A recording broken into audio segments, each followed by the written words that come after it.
Tomlinson. Our show has been off for the past 2 weeks because I escaped my enclosure. Yep, you're not crazy. Those were reruns. We've missed some massive stories. Travis Kelce went on stage at the Eras Tour, the Granddads fought on cable, and there's a girl who spits. Let's begin. The Summer Olympics haven't started quite yet, but I am honored to announce an early U.S. victory on the world stage. The world's ugliest dog is...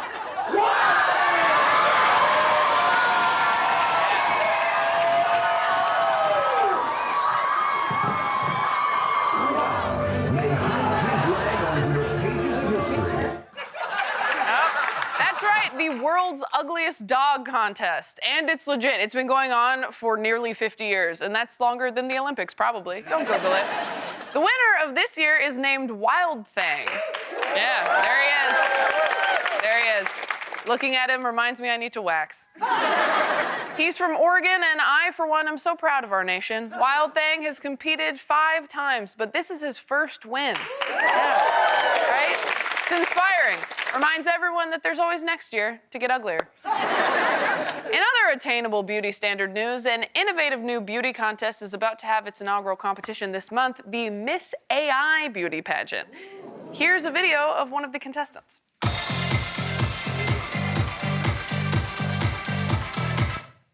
Yeah, that's not a real person. Yeah, there's a lot of problems AI could solve, but instead they're like, let's replace women. This is a competition between AI-generated avatars of insanely beautiful women, or, as the ugliest man you know would comment online, a 6 at best. You know somewhere Donald Trump is trying to log into the changing room. Now, I'm not a purist about beauty pageants or anything, shout out to Wild Thing, but at least historically to compete, you had to be a human woman. Like, I'm out here waxing, and the only thing these bots have to worry about is shaving off some extra fingers? It's way less blood and tears. This contest aims to get brands to pay AI influencers instead of living human ones. Yeah, it's terrible. Usually when I open Instagram, I expect authenticity. Here's one of the most successful AI influencers whose creators are part of the judging panel of the pageant. This is so scary, honestly. Yeah, when a gorgeous woman on the internet contacts you, you should feel confident that behind that message, it's a real creepy man. By the way, Atana, I want my prepaid credit cards mailed back to me. The jig is up, bitch. I'm never sending my social security number to anyone again. I mean it this time. But when a hot person asks, I always think, well, they must really need it. This may seem stressful, but we all know that real beauty is in the details. There he is. I know he grows on you. All right, Wild Things, let's make some noise and start the show.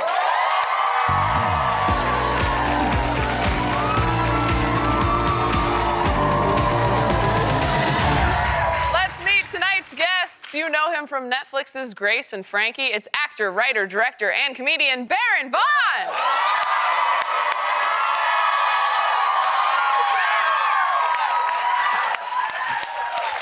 Oh man, I feel bad for everyone else who has to come out next. That was awesome. He's an actor, writer, and comedian you can catch hosting the Cryptid Factor podcast and on Hungry Games, Alaska's Big Bear Challenge, premiering on Peacock July 11th. It's Rhys Darby.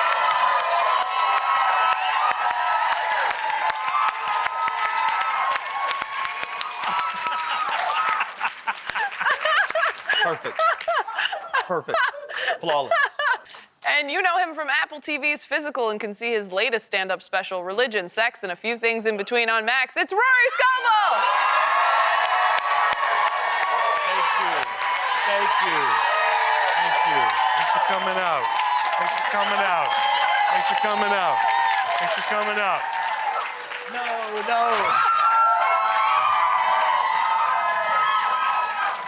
Coming out. I feel confident in what I did. I can't. Let's have a good, clean match. I mean, without a doubt, our best entrances to date. Absolutely. I cannot touch that money, though, legally. Okay, so for continuity, the money's here the whole show. It's gotta stay. Yeah. Oh, yeah, Baron, you take it. Yeah. There you go. Okay, panelists, tonight you'll all be playing for this printed photograph of a firework. It was 4th of July. I tried to take a photo, and I nailed it. So we've been talking about beauty standards so far. Can you guys all rate yourselves on a scale from 1 to 10? Baron? Yeah, I know that I'm a 6 because I have a great personality, so something must be wrong with me. That's so humble, so humble. Was it physical or mental? What was it? I think we were just going physical beauty standards, but you know, if you want to make a change to the rubric. Mental 3, Mental beauty is a 3. physical 7. Yeah, they agree. Yeah. They agree. Love it, love it. Rory, how about you? Just for the sake of Price is Right, 7.1. 7.1. I like that. Oh, man. Everyone has their own special talent. Mine is pretending that I care about the internet. If you can't tell, I'm super good at it. I host this whole show. For example, I'm so excited about this first story. Over the past couple weeks, a young woman from Tennessee rose to fame after the internet went crazy for an interview of her sharing her special talent. What's one move in bed that makes a man go crazy every time? Oh, that you do? gotta give him that Hawk Tuah and spit on that thing.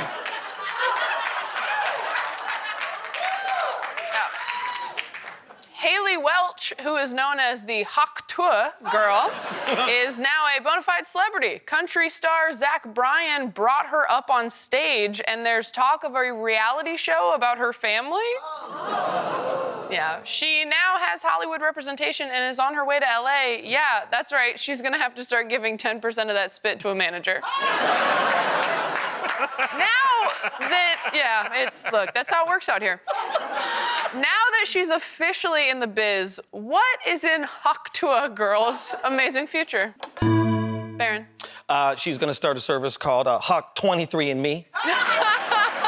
Where you spit on that thing, and by thing I mean a DNA test. Rory? Well, if she knows how to play her cards right, probably a pretty badass Corvette. Yeah. Rhys? She's going to be begging to be on my podcast. I can see that. And, you know, I'm quite interested to see what's behind it all. Well, we've had a lot of fun tonight, but it's time to discuss a sensitive issue that no one in late night is brave enough to tackle: the war between the Gnomes and the Knights.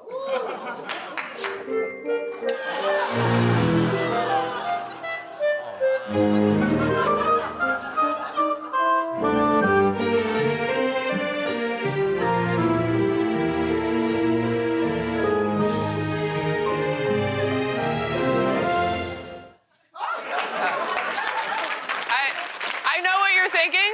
Yes, it is an H&M. I know those videos are distressing, but this is real, and it's not a joke. If you've been hiding from fantasy politics because it's too complicated, you actually have no idea. If you don't know by now, there is a creator named Crawley on this app, and he dresses up as... So here's the thing. Is he a gnome or is he a wizard? Knights recently kicked Crawley out of an H&M. So, like, the security guard was like, no, you can't come in here. The Knights already have an advantage because there's a power differential, but they also have dragons, which I don't think is entirely fair. All right, now that we're all caught up on the situation, I want everyone to explain who you support in the Gnome versus Knight war, as if you're talking to your family about politics. Baron? First of all, I just want to say that some gnomes are wizards. And some wizards are gnomes. I support the gnomes in this battle, mainly because I'm a fan of the philosopher Noam Chomsky. Yeah. Who wrote the book on anarchy, Oh, Gnome, You Didn't. Rhys? Yes, well, look, the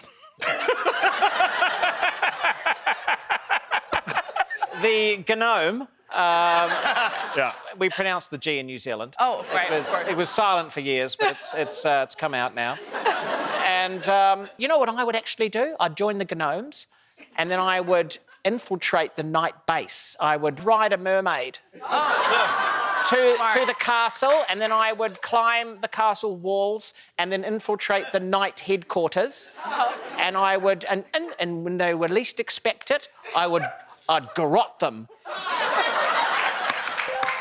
It's a well thought out plan. Yeah.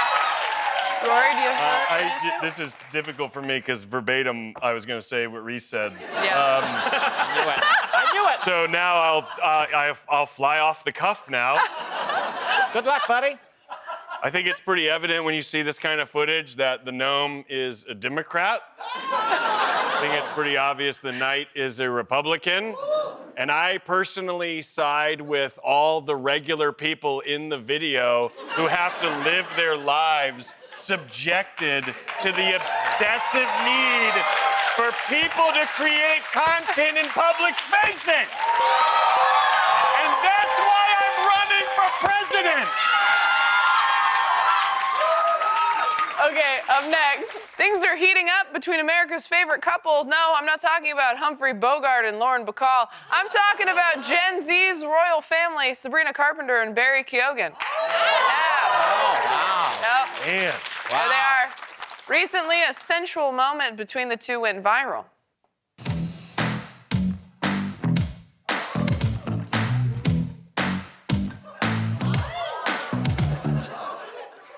I know it's trying to highlight him touching her leg, but the video makes it seem like his bag is jealous. My favorite part of this video is the woman behind them.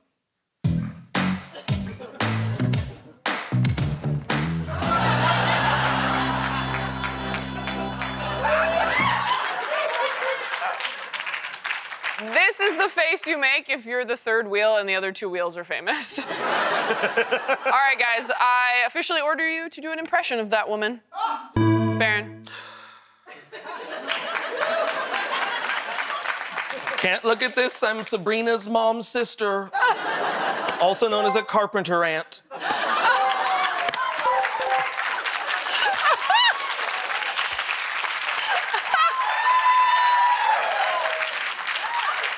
Oh my God. Rhys? Oh my God, I literally just was with that guy. And he told me to go and grab the umbrella and I'll meet you over there, and I feel stupid because it's not even raining.